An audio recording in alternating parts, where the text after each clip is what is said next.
और पुस्तक समीक्षा के पश्चात हमारे बीच में माखनलाल चतुर्वेदी राष्ट्रीय पत्रकारिता एवं संचार विश्वविद्यालय के माननीय कुलपति प्रोफेसर डॉक्टर के सुरेश सर मौजूद हैं। हमारे विशिष्ट अतिथि हैं। आपने 20 से ज़्यादा देशों की यात्राएं पत्रकारिता के दौरान की हैं। विभिन्न प्रधानमंत्री राष्ट्रपतियों के साथ देश का प्रतिनिधित्व किया है। वे देश के एकमात्र ऐसे पत्रकार हैं जिन्होंने वाशिंगटन में भारत का प्रतिनिधित्व किया था। आपके दूरदर्शन में सलाहकार संपादक रहते हुए 300 एपिसोड कुछ ऐसे बनाए थे आपने, जो आपने देखे होंगे बहुत ऐसे लोगों को जिनको कि 12 से ज़्यादा ऐसे लोग हैं जिनको पद्मश्री का पुरस्कार सर के बनाए हुए जो प्रोग्राम है, सीरियल हैं, उनमें जमीन से उठे हुए लोगों को सर ने बताया। और जब वो टेलीविजन पर दूरदर्शन पर प्रसारित हुए तो लोगों को लगा कि हाँ, ये कोई हस्ती है, इन्हें पुरस्कार के लिए नवाजा जाना चाहिए। तो तकरीबन 300 एपिसोड में 12 ऐसे थे, 12 से ज़्यादा लोग जिनको पद्मश्री भारत सरकार के द्वारा दिया गया है। गणेश शंकर विद्यार्थी से, जो गणेश शंकर विद्यार्थी राष्ट्रीय पुरस्कार है पत्रकारिता का, वो भी सर को दिया गया है।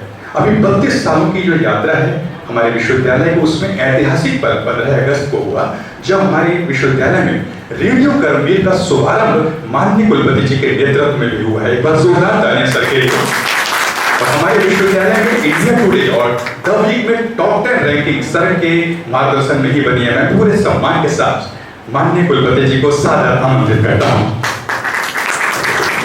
धन्यवाद डॉक्टर अरुण खोपड़ी जी।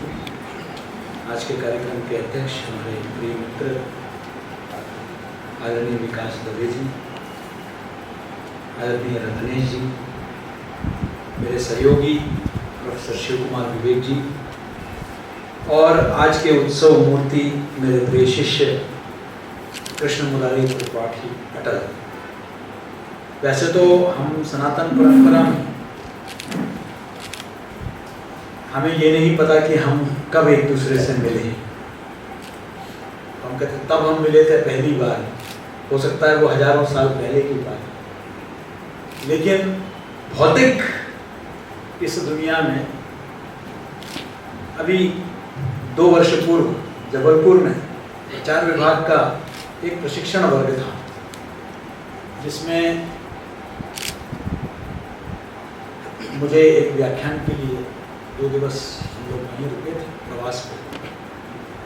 तो उस दौरान एक प्रशिक्षु के नाते अटल वहाँ उपस्थित थे। लेकिन अटल के प्रतिभा से इतना मैं प्रभावित हुआ कि मैंने अटल से कहा कि आप यहाँ क्या करते हो? आपको तो मेरे विश्वविद्यालय में होना चाहिए। अच्छा, आप अक्सर क्षमतावान युवक को देखते हैं तो आप उनको सुझाव जरूर देते हैं कि आपको इधर आइए, लेकिन बहुत ही कम लोग होते हैं जो गंभीरता से उस सुझाव को लेते हैं। अटल ने बहुत गंभीरता के साथ उस सुझाव को लिया। मुझे लगा कि फिर बाद में फोन आया तो नंबर भी ले लिया था कि गुरुजी अब मुझे आपके विश्वविद्यालय में प्रवेश लेना है। मैंने कहा आओ आवेदन करो, और किसी सिफारिश की आवश्यकता नहीं पड़ी। अपने बलबूते पर आपने जो है प्रवेश किया। मैंने कहा कि जबलपुर से आए हो, रहने की वगैरह उस वक्त हम नए परिसर में गए नहीं थे, रहने की वगैरह व्यवस्था कैसे करोगे? तो उन्होंने कहा हो जाएगा। अब मुझे समझ में आया जब उनका परिचय पड़ा, ये हो जाएगा का क्या है। इसमें लिखा हुआ है पता, जीवन का आपाधापी में दौड़ते भागते रहने के कारण पते का विशेष कोई ठिकाना नहीं लिखा है। अटल सबके दिलों में रहता है। अटल से जो मिलता है वो उनका अपना हो जाता है, और अटल में वो आकर्षण है। आज के मैं अटल को एक प्रतीक मानता हूँ, आज के युवा पीढ़ी का एक प्रतीक मानता हूँ।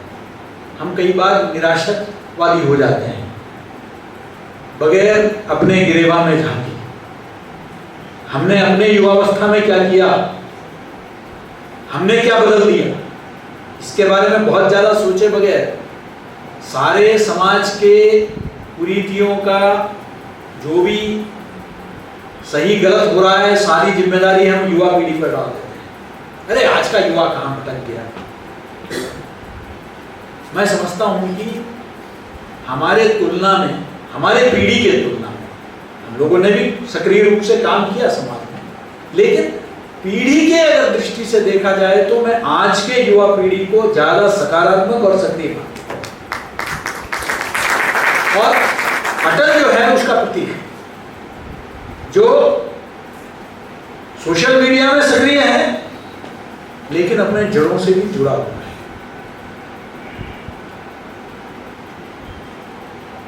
राष्ट्रीय भावना से ओतप्रोत, ग्राम की चिंता, समाज की चिंता, कई बार कई विद्यार्थियों के, पूर्व विद्यार्थियों के पुस्तक विमोचन में जाने का अवसर मिलता है। आमतौर पर पुस्तकों में खासकर युवकों के प्रेम, विरह, दुख दर्द, नकारात्मकता, समाज के कुरीतियों के प्रति, मनुष्य के दुर्बलता के प्रति, इस तरह की भावनाएं ज्यादातर प्रतिबिंबित होती। लेकिन अटल के कविताओं में मैंने जितने भी पन्ने पलटे, मैं नहीं कहूंगा कि मैंने पूरा अध्ययन किया, समय के अभाव के कारण नहीं हो सका, आज ही सुबह प्रति मिली, तो जितना आज की औपचारिक कार्यक्रमों के बीच में पन्ना पलट पाया उसमें मैंने कोई नकारात्मकता नहीं देखी। अगर कोई नकारात्मक पहलू है तो भी उसमें सकारात्मकता ढूंढने का, यानी कि आज का युवक समस्या केंद्रित नहीं है, समाधान परक है। अटल उसी का प्रतीक है।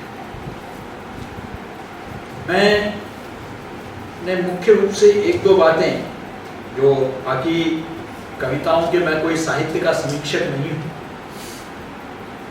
लेकिन शिव कुमार विवेक जी ने व्याकरण, वर्तनी, छंद, उसकी सीमाएं, उसका अनुशासन, इन सब विषयों पर विस्तार से बात कर लिया है। मैं उस पर ना बात करके मैं एक दो बातें जरूर कहना चाहूँगा जो मुझे बहुत अच्छा लगा। और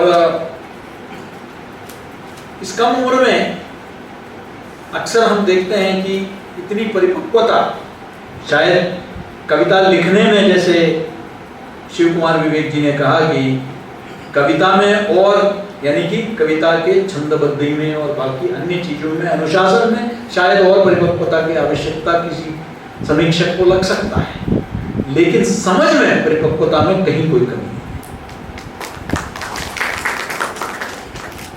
देखिए, मैंने जो नकारात्मकता सकारात्मकता की बात कही, चुपचाप अकेले रोता है, प्राची में होता सूर्य उदित, किंतु अस्ताचल में छिप जाता है, जग को रोशन करने वाला अंधियारे में चुपचाप अकेले रोता है, स्वयं सदा जलता रहा, सबको नव जीवन देता है, वह कुछ होता न कुछ पाता है, कुछ नया सृजन कर दूजों को सुख पहुंचाता है। तो उस व्यक्ति के अकेले रोते हुए भी वो समाज के लिए क्या करता है, इस पर आपने जोर दिया है। इसी प्रकार एक मैं समझता हूं कि बहुत ही युवाओं के लिए हम अक्सर कहते हैं कि प्रेरणादायी, आजकल बहुत डिमांड भी है ऐसे लोगों का जो मोटिवेशनल स्पीकर्स, जो कई जगह जाके, विश्वविद्यालयों में जाके, कुमार विश्वास भी जाते हैं कई विश्वविद्यालयों में प्रेरणा देने के, लेकिन आज का स्वयं प्रेरित है, जैसे कहते हैं ना, ऑटो मोटिवेटेड, तो ये उसी भावना का प्रतीक है।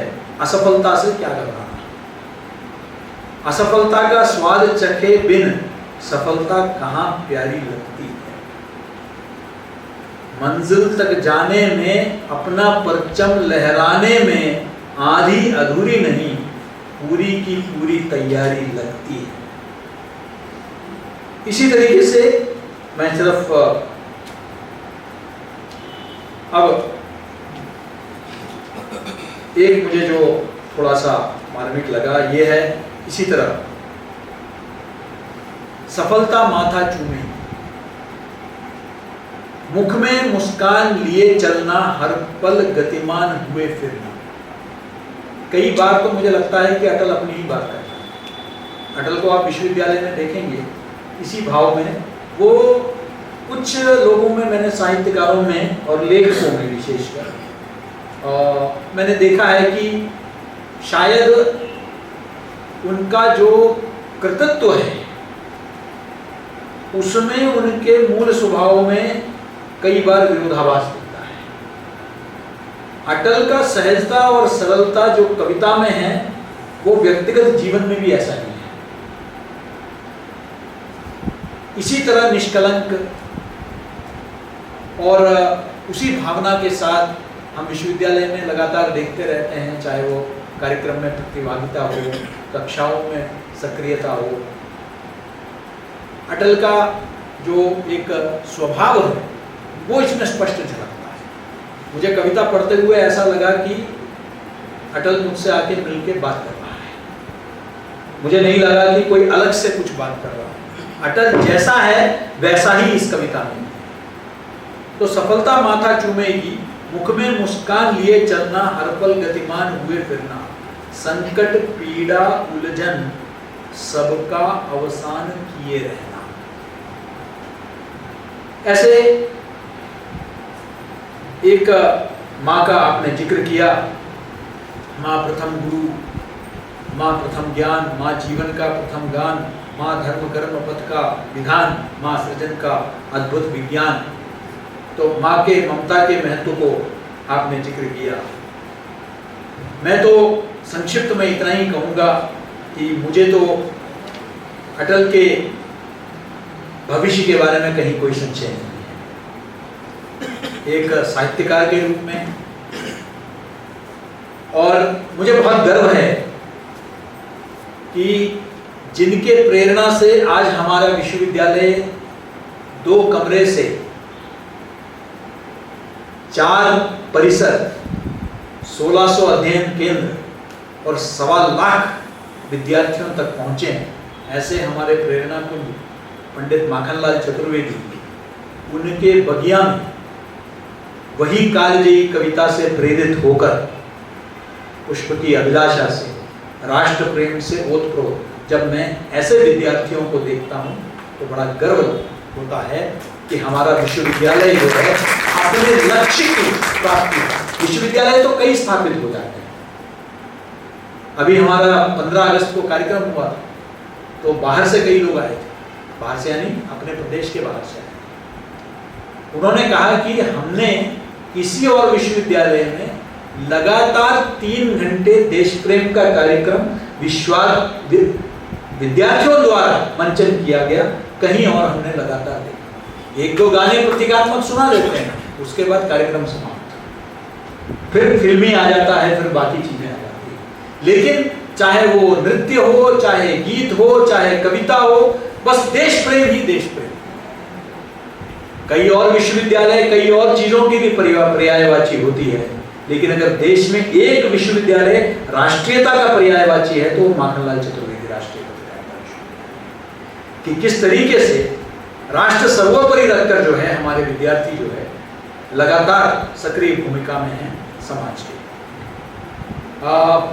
मैं अंत में इतना ही कहूँगा, एक गीत से ही जो आपने लिखा है इसमें, और मैं यह आशीर्वाद भी कहूँगा, विश्व तुझको मापना है, आगे इतना ही लिखूंगा, विश्व तुझको मापना है, कृष्ण मुरारी त्रिपाठी अटल। अभी उम्र क्या और नन्हे पाओ, चल कदम बढ़ा कि विश्व तुझको मापना। छोड़ दें अपने अतीत के दुखद पल को, किंतु तुझको सब कुछ याद रख चलना है, लक्ष्य क्या तुझसे बड़ा, तुझको कठिन साधना से व्यूह वेदना है। ये इस आशीर्वाद के साथ मैं आपके उज्जवल भविष्य के लिए एक लेखक के नाते, एक साहित्यकार के नाते, एक कवि के नाते उसकी मनोकामना करता हूँ, ईश्वर से प्रार्थना करता हूँ। और आप सभी को बहुत बहुत धन्यवाद। जय हिंद, जय भारत।